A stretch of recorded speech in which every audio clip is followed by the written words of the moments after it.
بسم الله الرحمن الرحيم، والصلاة والسلام على سيدنا محمد صلى الله عليه وسلم وعلى آله وصحبه أجمعين. ازيكم يا حبايبي؟ عاملين ايه؟ يا رب تكونوا بخير. إن شاء الله بإذن الله هنعمل النهاردة أجمل صينية مكرونة بالفراخ، اللي هي النجريسكو، يعني بطعم وريحة بقى وأسرار وتكات، حاجة كده من الآخر. هتعملوها إن شاء الله وهتدعوا لي، يعني بجد بجد بجد خرافة. شوفوا اللي تشوفوا عاملة ازاي جوسي وطرية، والبشاميل بسم الله ما شاء الله الطبقة سميكة، فبتدي لها ان هي بتكون طرية وجميلة، والحمد لله شوف متحمرة وجميلة خالص من تحت ومن فوق مستوية. الريحة بقى يعني ما اقولكوش. شوفوا القطعة رغم ان هي لسه طالعة من الفرن، بتبقى طبعا لما بتبقى لسه طالعة من الفرن بتبقى ايه، ما بتبقاش ماسكة بنفسها قوي، لكن مع ذلك جميلة. تعالوا بقى نشوف هنعملها ازاي. الاول هنجيب طاسة على النار ونحط فيها معلقة سمنة. لما تسخن هننزل فيها بالفراخ. انا عشان اقول لكم على كل حاجه بالظبط، انا عامله الفراخ ديت 3/4 فرخه صدر ووركين. هي فرخه كبيره يعني، فرخه يعني كبيره ازيد من يعني في حدود 3 كيلو، فخدت عملت منها الورك وركين وصدر. يبقى انا عامله دلوقتي 3/4 فرخه وركين وصدر، على اساس الناس يعني المبتدئه تبقى عارفه المقادير بالظبط وتعرف هي هتشتغل ازاي وكده. يبقى احنا دلوقتي مقطعينها طبعا يعني قطع صغيره اصغر شويه من مكعبات الشيش طاووق. وبنحطها على طول السمنة لما بتسخن بننزل بالفراخ ونقلبها كده، ما نقلبهاش كتير قوي، وبننزل دلوقتي بفلفل اسود. بعد كده هننزل كمان بمعلقة صغيرة جنزبيل، طبعا في فراخ يبقى في جنزبيل، ودي معلقة صغيرة بهارات فراخ، معلقة صغيرة بهارات فراخ، يبقى احنا نزلنا فلفل اسود ومعلقة صغيرة جنزبيل ومعلقة صغيرة بهارات فراخ. ولسه طبعا هنحط كمان معلقة صغيرة سكر ومعلقة صغيرة بابريكا ومعلقة صغيرة ملح. لسه ما حطتهمش يعني، بقلبها بس الأول وبعدين هحط بقية الايه البهارات. هننزل دلوقتي بمعلقة صغيرة بابريكا، معلقة صغيرة بابريكا ومعلقة صغيرة سكر، معلقة صغيرة ومعلقة صغيرة ملح. الملح يعني بإيه بخليه آخر حاجة. بس وهنقلبهم دلوقتي طبعا الفراخ، بنكون مجهزين بصلتين متوسطين الحجم غسلينهم ومقطعينهم شرايح كده زي ما انتوا شايفينها. وبعدين لما الفراخ بتبدأ تخش في السوى بننزل عليها بالبصل، وبعد لما البصل نقلبها كده، لما البصل يدبل بنجيب ايه معلقة صغيرة توم مفروم. حطينا دلوقتي معلقة صغيرة توم مفروم. انا ماشية معاكم خطوة خطوة واحدة واحدة على اساس ايه ما تتوهوش مني. يبقى هننزل معلقة صغيرة توم مفروم، يبقى احنا حطينا البصل وحطينا التوم المفروم وحطينا البهارات، وهي دلوقتي يعني شبه دخلت في السوى، بس لسه يعني ايه هنحاول نسيبها شوية كده لما المية تنشف. دلوقتي بقى لسه بقى هنحط عليها، هنكون جايبين قرنين فلفل اخضر وواحد حامي، هنقطعهم وبرده شرايح وهنحطهم، وبعد الفلفل هنحط كمان زيتون اخضر، زيتون شرايح. دلوقتي هننزل بالفلفل، يبقى زي ما قلنا الفلفل قرنين فلفل اخضر وواحد حامي، دول بنحطهم يعني ايه قرب الاخر كده، ونسيبهم يا دوبك ما ياخدوش حاجه يعني ثواني كده، وبعدين ننزل بالزيتون، زيتون شرايح زي ما انتوا شايفين كده. ننزل بالزيتون دي اخر خطوه. بس بعد ما بننزل بالزيتون يعني خلاص ثواني وبنطفي بقى ونحش، خلاص هي كده استوت، هنحش بقى ونركنها على جنب. وهنجيب ايه حله فيها ميه عشان نسلق المكرونه. حطينا الحله وحطينا الميه بتغلي، حطينا معلقتين كبار زيت ومعلقه كبيره ملح، حطينا معلقتين كبار زيت ومعلقه كبيره ملح. وهننزل بايه بكيس ونص مكرونه سباكيتي، كيس ونص مكرونه سباكيتي. يبقى مقاديرنا النهارده 3/4 فرخه وركين وصدر وكيس ونص مكرونه سباكيتي، على اساس اللي يعمل يبقى عارف هو هيعمل ايه، تبقى عارفه المقادير مظبوطه. هننزل بكيس ونص مكرونة سباكيتي. دلوقتي بقى المكرونة بمجرد ما بنحطها في المية بتاخد من 7 ل8 دقايق، ما بتزيدش عن كده. وطبعا هي لسه كمان هتدخل الفرن عشان ما تبقاش معجنة، يعني تبقى مفلفلة كده وكويسة، فما تغيبهاش بقى في السوا، يعني حتى ما تكون يعني أقل من سوا الطبيعي شوية بتبقى يكون أفضل. ودلوقتي بقى خلاص المكرونة، خلصنا من المكرونة. هنجيب بقى حلة وهنعمل البشاميل. هنحط معلقتين كبار سمنة.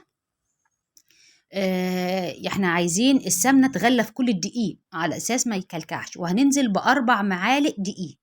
يبقى احنا حطينا معلقتين كبار سمنة و4 معالق دقيق، معلقتين سمنة كبار و4 معالق دقيق.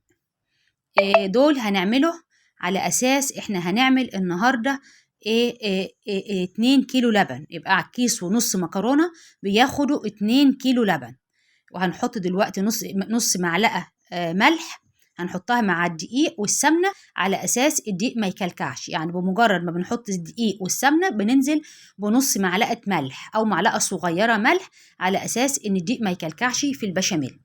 يبقى إحنا حطينا دلوقتي معلقتين كبار سمنة عليهم 4 معالق هرميين كبار دقيق ونص معلقة ملح و2 كيلو لبن. ال2 كيلو لبن غليتهم من بالليل وخدت القشطة بتاعتهم، ودول ال2 كيلو ال2 كيلو يعني ما خدتش منهم غير القشطه بس، حطيتها في بوله على اساس هنحطها على وش المكرونه.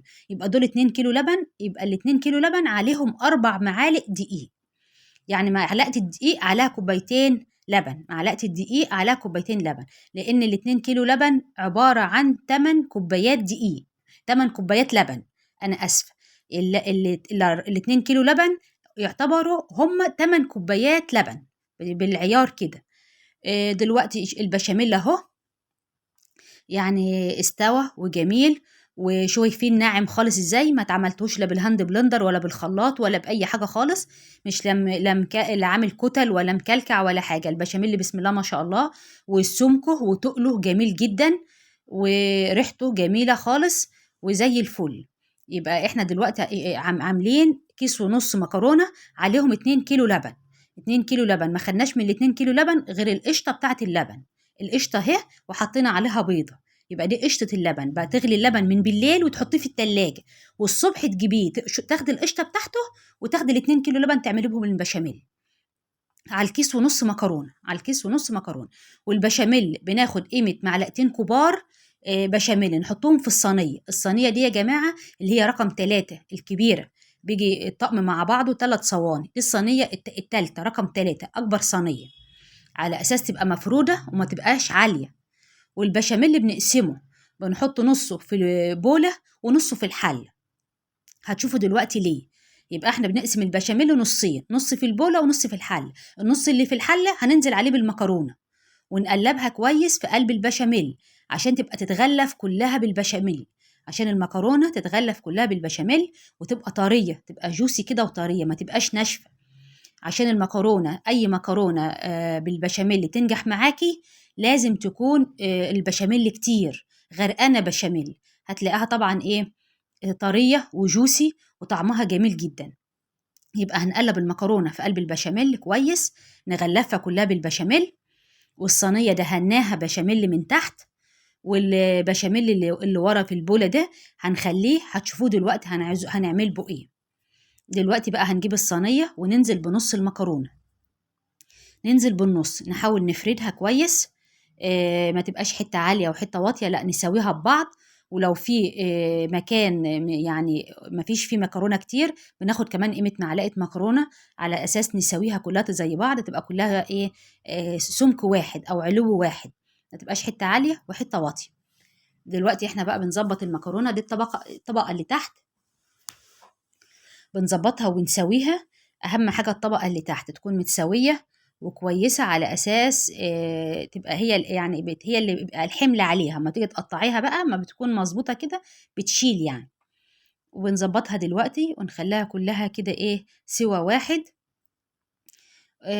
وبعد كده بنحط طبعا بقى إيه الفراخ ونظبطها ونحط الطبقة التانية، والبشاميل اللي ورا ده بنحطه على الوش. لما بتحطيه على الوش بيبقى الوش بتاعها طري، وطبعا ايه لازم يكون الفرن مشغلاه أو مولعاه قبلها ب10 دقايق أقل حاجة، على أساس إنها ما تغيبش في الفرن، لأنه هي كل ما بتغيب بتنشف. لأن بقى ما بيكون الفرن شغال وسخن، بمجرد ما بتدخليها بتاخد لها نص ساعة 45 دقيقة، بتلاقيها طالعة بقى إيه، يعني جميلة وطرية وحلوة. أما ما بتغيب قوي في الفرن بتلاقيها ناشفة مش كويسة. دلوقتي بقى ظبطنا ايه، المكرونه هننزل عليها بالفراخ.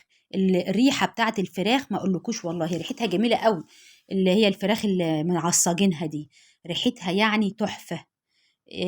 ريحتها جايبه اخر البيت، يعني جميله جميله جميله، جربوها والله هتدعولي.